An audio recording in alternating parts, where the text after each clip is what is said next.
Alors, j'ai quelque chose de super cool pour toi aujourd'hui, Emmanuel. Tu sais, je me suis encore retrouvée à corriger la même erreur que j'entends tout le temps chez les débutants en français. C'est fou, non? Genre, il y a des trucs qui reviennent toujours.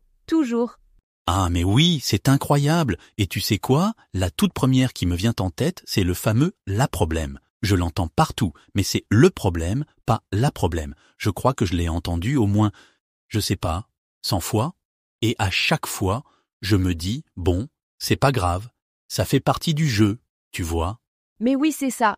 Et franchement, faut pas avoir peur de se tromper. Moi, je me souviens, la première fois que j'ai confondu pain et peine en voyage, j'ai dit à quelqu'un que j'avais beaucoup de pain au lieu de peine, et la personne m'a regardé genre « Tu veux un sandwich ou quoi ?» C'était gênant, mais bon, c'est comme ça qu'on apprend, non? Exactement, c'est comme ça qu'on progresse.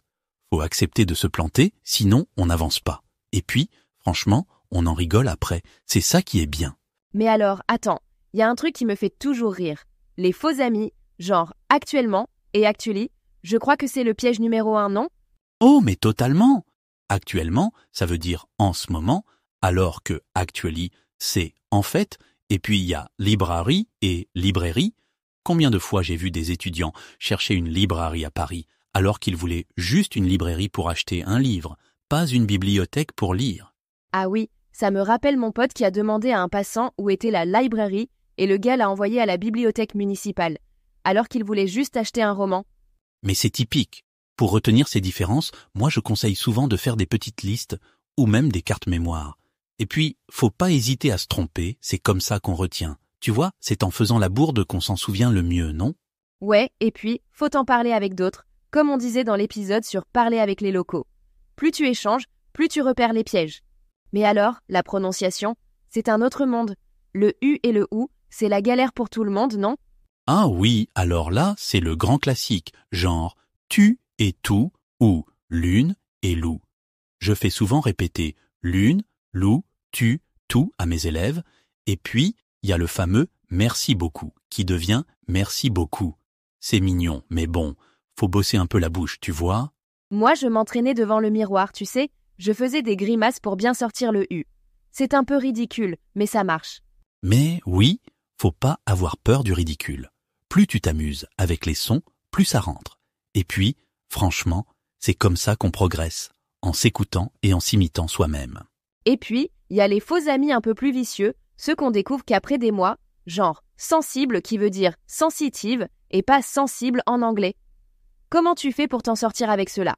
Alors là, je conseille vraiment de faire des listes thématiques ou des cartes mémoire, tu sais, pour la mémoire visuelle et auditive. Et surtout, faut pratiquer avec des natifs, en échange linguistique ou même sur des applis. Plus tu entends le mot dans son contexte, plus tu comprends comment l'utiliser. Ouais, et les ateliers ou groupes de conversation, c'est top pour ça. Tu te fais corriger en direct et tu retiens beaucoup mieux. C'est comme un petit choc, mais positif. Exactement. Et puis, tu prends confiance, tu t'habitues aux subtilités et tu fais moins d'erreurs au fil du temps. Bon, la grammaire, c'est le nerf de la guerre, hein? Mais c'est pas toujours fun. Comment tu fais pour que ça devienne moins pénible? Franchement, faut intégrer des petits exercices dans ta routine, genre avec des applis ou des livres interactifs. Et puis, les ateliers où on corrige tes erreurs, c'est super utile. Tu fais des phrases, des mini-histoires et tu les fais corriger par un prof ou un partenaire. C'est concret. Tu vois? Ouais, et puis c'est moins théorique, tu vois direct où tu bloques. Moi, j'aime bien inventer des histoires débiles juste pour placer un point de grammaire, et après je demande à quelqu'un de corriger. Ça reste mieux en tête. Et pour l'oral, tu conseilles quoi? Parce que franchement, parler, c'est ce qui fait le plus peur au début. Ouais, c'est clair.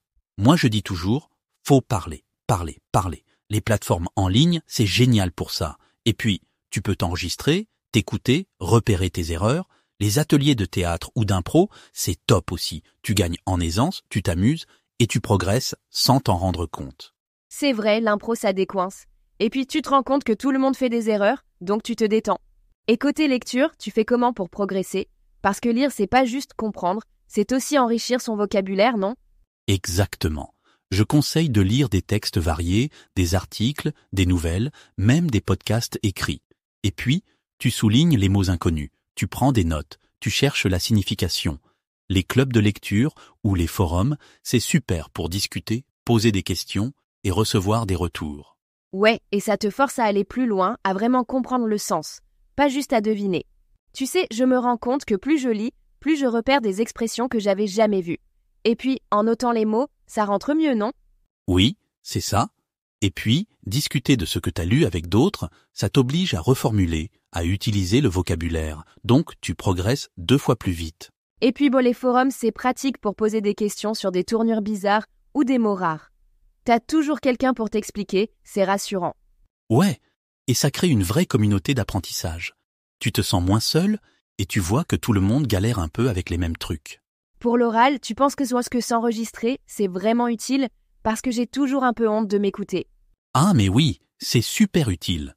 Même si c'est bizarre au début, tu repères direct les sons qui coincent, l'intonation, tout ça. Et puis, les applis comme Tandem ou HelloTalk, c'est parfait pour pratiquer avec des natifs. Les ateliers d'impro, encore une fois, c'est génial pour la spontanéité. Ouais, faut juste oser se lancer en fait. Plus tu parles, plus tu gagnes en confiance.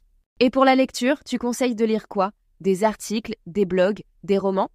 Tout ce qui te plaît. L'important, c'est d'y aller tous les jours, même un petit peu.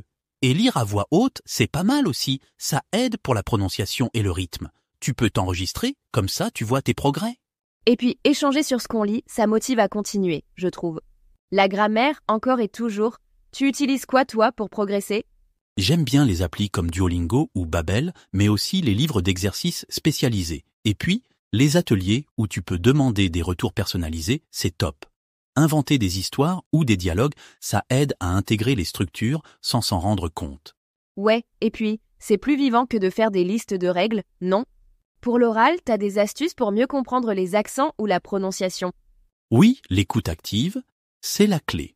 Podcast, vidéo, film, et puis le shadowing. Tu sais, tu répètes en même temps que le locuteur. Ça aide à choper le rythme, l'accent, tout ça. Les ateliers de conversation, c'est bien aussi pour avoir un retour direct. C'est vrai, et puis plus tu t'exposes à des accents différents, plus tu t'adaptes vite. Et pour écrire des phrases correctes, tu fais comment? Parce que parfois j'ai l'impression de tout mélanger. Je conseille de rédiger régulièrement, même des petits textes. Tu les fais corriger, tu utilises des cartes mémoire pour les structures compliquées, et puis les ateliers d'écriture ou les groupes en ligne, c'est super pour avoir des retours et progresser. Ouais, et ça te force à réfléchir à la construction, pas juste au vocabulaire. Pour parler plus naturellement, tu recommandes quoi? Les échanges linguistiques réguliers, c'est le top. Tu t'enregistres, tu analyses, tu corriges, et puis le théâtre ou les clubs d'impro, ça booste la spontanéité et la confiance. Plus tu pratiques, plus tu t'améliores, c'est aussi simple que ça. Ouais, et puis tu t'amuses, donc tu retiens mieux. Mais le français, c'est pas que des mots, c'est aussi la culture, non? Ah oui, totalement. Regarder des films, écouter de la musique, participer à des événements, c'est essentiel pour comprendre les nuances, les références. Et puis, poser des questions sur les usages, ça enrichit ta compréhension du contexte. Ouais, et ça rend l'apprentissage plus vivant, plus authentique. Tu reviens souvent sur la rédaction, mais c'est vrai que c'est efficace. Les forums, les ateliers, ça aide vraiment à progresser? Oui, parce que tu reçois des retours précis, tu vois où tu fais des erreurs et tu peux t'améliorer rapidement. Les cartes mémoire, c'est bien pour mémoriser les structures, mais rien ne vaut la pratique régulière. Et puis plus tu écris, plus tu prends confiance, non? Exactement. Et en soumettant tes textes à des natifs, tu affines ta capacité à construire des phrases naturelles. C'est un cercle vertueux, en fait. Pour finir, tu dirais que la clé, c'est la régularité, non? Oui, organiser des sessions régulières, s'enregistrer, participer à des ateliers créatifs. Tout ça, ça renforce la fluidité, la précision et la spontanéité. Plus tu pratiques, plus tu progresses, c'est aussi simple que ça. Et pour les accents, t'as un dernier conseil? Parce que franchement, entre le sud, le nord, Paris, c'est pas toujours évident. Écoute des podcasts, des vidéos, des chansons de partout en France, pratique avec des natifs de différentes régions, ça t'habitue à la diversité. Et puis, enregistre-toi, compare avec les natifs, tu verras vite où t'as des progrès à faire. Ouais, c'est motivant de voir qu'on comprend de plus en plus, même avec des accents différents. Carrément. Et puis, c'est ça, le vrai français, c'est la diversité. Bon, je crois qu'on a fait le tour pour aujourd'hui. Merci Emmanuel, c'était super enrichissant, comme d'hab. Merci à toi Charline, et merci à tous ceux qui nous écoutent sur French Podcast. On se retrouve très vite pour un nouvel épisode, alors continuez à faire des erreurs, c'est comme ça qu'on apprend. Exactement, amusez-vous, progressez et à la prochaine. Salut Emmanuel. Salut Charline, salut à tous. Écoute la deuxième partie de Podcast français. Bonjour et bienvenue à tous dans votre émission préférée French Podcast. Je suis Olivia, votre hôte, et comme toujours, je suis accompagné de l'incroyable Bernard. Salut Olivia et bonjour à tous nos auditeurs. Je suis ravie de vous retrouver pour un nouvel épisode, plein de conseils et de bonne humeur. Absolument, Bernard. Aujourd'hui, nous allons aborder un sujet qui concerne beaucoup d'entre vous, surtout si vous débutez dans l'apprentissage de notre belle langue française. Nous allons parler des 5 erreurs que font tous les débutants en français. Oui, c'est un thème essentiel. Ne vous inquiétez pas si vous vous reconnaissez dans certaines de ces erreurs, c'est tout à fait normal. L'important est de les identifier pour mieux les corriger. C'est un cheminement classique et nécessaire pour progresser. Exactement. Notre objectif est de vous donner les outils pour éviter ces pièges courants et vous aider à vous sentir plus à l'aise et confiant en parlant français. Alors, sans plus attendre, plongeons dans la première erreur. La première erreur, et c'est un classique, est la confusion avec le genre des noms. En français, chaque nom est soit masculin, soit féminin, et il n'y a pas toujours de logique évidente pour les apprenants. C'est tellement vrai. Combien de fois avez-vous hésité entre le livre et la livre, ou un arbre et une arbre? L'article le, la, un, une est la première indication, mais il faut le mémoriser avec le nom lui-même. C'est une habitude à prendre. Précisément. Mon conseil est de toujours apprendre un nom avec son article. Ne mémorisez pas juste chaise, mais la chaise. Ne mémorisez pas juste téléphone, mais le téléphone. C'est un effort supplémentaire au début, mais cela paye énormément sur le long terme. Et ne désespérez pas, avec la pratique, certains schémas commencent à apparaître, même s'il y a toujours des exceptions. Par exemple, les mots se terminant par tion ou sion sont souvent féminins. Mais ce n'est pas une règle absolue. Passons à la deuxième erreur fréquente, la conjugaison des verbes. Le français est réputé pour sa richesse en temps et en mode, et la conjugaison peut être un véritable casse-tête pour les débutants. Ah oui, la conjugaison. Entre le présent, le passé composé, l'imparfait, le futur et tous les groupes de verbes, il y a de quoi s'y perdre. Le verbe être et avoir sont les bêtes noires de beaucoup, mais ils sont fondamentaux. Ils sont la clé. Sans une bonne maîtrise de être et avoir, il est difficile de construire des phrases simples et correctes. Mon astuce est de les pratiquer quotidiennement, un peu comme des tables de multiplication. Répétez-les à voix haute, écrivez-les, utilisez-les dans des phrases. Et n'oubliez pas les verbes du premier groupe, ceux qui se terminent par « r » à l'infinitif. Ils suivent généralement des règles de conjugaison très régulières, ce qui est une bonne nouvelle. Concentrez-vous d'abord sur eux pour prendre confiance. Parler, manger, aimer, ce sont des points de départ solides. Notre troisième erreur est liée à la prononciation. Le français a ses spécificités, notamment les lettres muettes, les liaisons et l'intonation, qui peuvent dérouter les apprenants. C'est un défi. Le fait que de nombreuses lettres finales ne soient pas prononcées, comme le S de nous, le T de petit, le E final dans beaucoup de mots, peut rendre la lecture et l'écoute difficiles au début. Oui, et les liaisons. Cette fameuse liaison où la consonne finale d'un mot se prononce avec la voyelle suivante, comme dans « les amis » ou « vous avez ». C'est crucial pour la fluidité et la compréhension orale. Pour améliorer votre prononciation, écoutez beaucoup de français natif. Regardez des films, des séries, des émissions de radio, des podcasts comme le nôtre. Répétez ce que vous entendez. L'imitation est une technique très efficace et n'ayez pas peur de vous enregistrer pour repérer vos propres erreurs. Passons à la quatrième erreur, les faux amis. Ce sont des mots qui ressemblent à des mots de votre langue maternelle, mais qui ont un sens complètement différent en français. Ils sont de véritables pièges. C'est un piège redoutable. Par exemple, le mot anglais « library » ne signifie pas « librairie » en français, qui est un magasin de livres, mais « bibliothèque », un lieu où l'on emprunte des livres. Ou encore « sensible » en anglais, qui signifie « sensible » ou « raisonnable », et « sensible » en français, qui veut dire « émotif » ou « délicat ». Il y en a beaucoup d'autres, et ils peuvent mener à des malentendus assez amusants ou parfois gênants. Le mot « actuellement » en français signifie « maintenant », pas « en fait » ou « réellement », comme actually en anglais. La meilleure façon d'éviter les faux amis est d'en être conscient. Quand vous apprenez un nouveau mot qui ressemble fortement à un mot de votre langue, prenez le temps de vérifier sa définition exacte dans un dictionnaire français-français ou bilingue. Il existe aussi des listes de faux amis pour la plupart des langues. Et enfin, la 5e erreur que nous avons identifiée est la traduction littérale. C'est-à-dire traduire mot pour mot une phrase de votre langue maternelle vers le français, sans tenir compte des expressions idiomatiques ou de la structure de la phrase française. C'est une erreur très courante au début. Par exemple, si vous voulez dire « I am hungry » en anglais, on ne dit pas « je suis faim » en français, mais « j'ai faim ». Nous utilisons le verbe « avoir » to have pour les sensations physiques. J'ai soif, j'ai froid. Autre exemple, How old are you ne se traduit pas par Comment vieux êtes-vous, mais par Quel âge avez-vous? La construction est totalement différente. Le français utilise également le verbe avoir. C'est un réflexe à acquérir. Pour surmonter cette habitude, il faut s'immerger dans la langue. Lisez des textes français, regardez des films avec sous-titres français et surtout, ne craignez pas de faire des erreurs.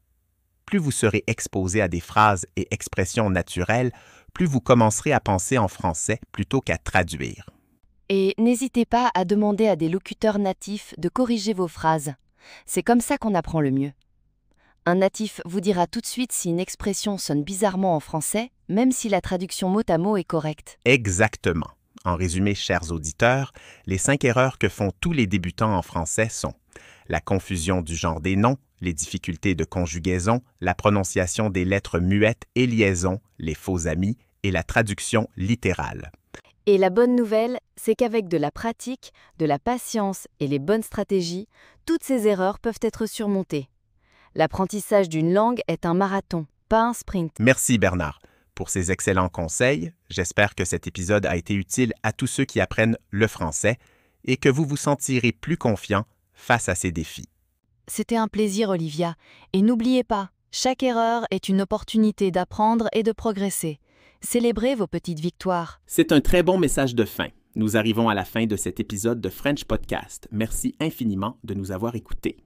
Si vous avez aimé ce podcast, n'hésitez pas à nous laisser une note et un commentaire sur votre plateforme d'écoute préférée et à le partager avec vos amis qui apprennent le français. Votre soutien est très précieux pour nous. Retrouvez-nous la semaine prochaine pour un nouvel épisode de French Podcast. D'ici là, continuez à pratiquer votre français et portez-vous bien. Au revoir tout le monde et à très bientôt. Écoute la 3e partie de Podcast français. Bonjour! Aujourd'hui, on se penche sur un sujet que beaucoup connaissent, les premières difficultés quand on apprend le français. On a comme point de départ un titre, juste une idée, les 5 erreurs des débutants en français. C'est assez accrocheur, même sans avoir la liste précise. Ça suggère un contenu, peut-être un podcast ou un article, qui cible vraiment les fautes qu'on fait souvent au début. Notre mission aujourd'hui, c'est un peu d'explorer ce que cette approche signifie, pourquoi elle est populaire et à quoi pourraient ressembler ces fameuses erreurs. Allons-y. Oui, bonjour. C'est vrai que c'est une approche très fréquente pour l'apprentissage des langues. L'idée, c'est un peu de donner une carte des pièges les plus courants. Si on sait où les autres ont, disons, buté, on peut espérer faire plus attention soi-même. Et le chiffre 5, ça donne une impression de synthèse des erreurs vraiment fondamentales, quasi universelles. Justement, pourquoi est-ce que ce format liste d'erreurs marche si bien d'après toi? C'est juste l'idée d'un raccourci facile? En partie, oui, sans doute. Ça donne l'impression d'avoir un chemin un peu balisé, plus clair. Et puis, savoir qu'on n'est pas tout seul à faire ces erreurs, ça peut aussi être, assez rassurant. Pour ceux qui créent le contenu, c'est aussi un moyen assez direct de structurer des conseils pratiques.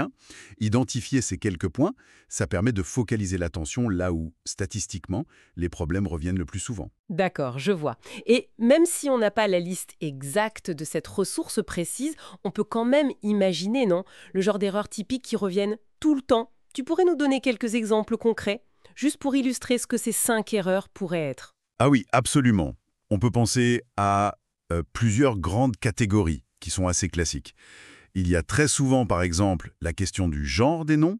En français, un livre, c'est masculin, une table, c'est féminin. Et l'accord des adjectifs qui va avec, c'est un vrai défi pour beaucoup de débutants. surtout si leur langue maternelle n'a pas ce système. Ah oui, le fameux casse-tête du masculin et du féminin. On y passe tous. Exactement. Une autre difficulté qui revient très très souvent, c'est la prononciation. Certains sons français n'existent tout simplement pas dans d'autres langues. Le son « u » comme dans « tu », à ne pas confondre avec le « ou » de « tout ». Ça, c'est typique. Ou alors les voyelles nasales « on »,« en »,« un ». Ça demande une gymnastique de la bouche qui est nouvelle. Je vois. C'est vrai que c'est pas évident au début. Et les faux amis, on en entend souvent parler aussi, ça pourrait en faire partie. Très probablement, oui. Les faux amis, c'est un grand classique. Ces mots qui ressemblent énormément à un mot dans une autre langue, mais qui veulent dire autre chose. C'est une source d'erreur très fréquente et parfois un peu embarrassante, disons. Par exemple, librairie. En français, c'est le magasin où on achète des livres, le bookstore.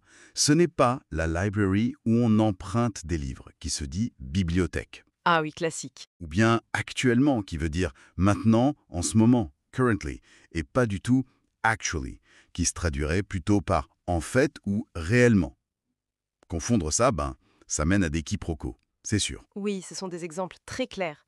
Mais alors, est-ce que le fait de se concentrer autant sur les erreurs, sur ce qu'il ne faut surtout pas faire, est-ce que ça ne risque pas de créer une sorte d'anxiété chez la personne qui apprend, de la freiner un peu pour oser parler? C'est une excellente question. Et c'est un débat constant en pédagogie des langues, en fait. D'un côté, oui, pointer les erreurs, ça aide à prendre conscience, à corriger des fautes qui pourraient s'installer pour de bon. Ça aide à viser plus de précision. Mais d'un autre côté, c'est vrai, une focalisation trop forte sur la faute, ça peut inhiber l'apprenant de finir par avoir peur de s'exprimer, de peur de faire une erreur. L'idéal, bien sûr, c'est souvent de trouver un équilibre, corriger peut-être les erreurs qui gênent vraiment la compréhension, mais aussi savoir valoriser la fluidité, l'effort de communiquer, même si ce n'est pas parfait. Trouver le juste milieu, en somme. C'est exactement ça. Il faut encourager à oser parler, tout en donnant petit à petit les outils pour s'améliorer. Ces listes d'erreurs, ça peut être un outil utile, oui, mais à condition de ne pas en faire une obsession qui paralyse. Bon, alors, pour résumer un peu notre échange, certes, cette approche des 5 erreurs typiques, même si on n'avait pas la liste exacte ici, elle met surtout en lumière qu'il y a des difficultés assez prévisibles et partagées par beaucoup quand on commence le français. C'est un peu une façon de dire « attention, voilà des zones un peu sensibles ». Tout à fait. Ça offre une sorte de prévisibilité dans un parcours qui peut sembler un peu chaotique au début. Et connaître ces points névralgiques, ça peut aider à mieux cibler ses efforts d'apprentissage. C'est aussi un rappel utile que apprendre une langue, c'est un processus avec ses étapes et ses défis communs à beaucoup. Savoir que certaines erreurs sont classiques, ça peut aider à dédramatiser un peu, non? Oui, tout à fait. Et ça nous amène peut-être à une petite réflexion pour conclure. Dans l'apprentissage d'une langue, qu'est-ce qui est le plus porteur sur le long terme? Est-ce que c'est cette chasse un peu méticuleuse aux erreurs pour viser une grammaire parfaite? Ou est-ce que c'est plutôt l'acceptation, disons, bienveillante de l'imperfection, au profit d'une communication qui soit authentique et décomplexée? C'est sans doute une question d'équilibre personnel, à méditer pour chaque apprenant et aussi pour chaque enseignant.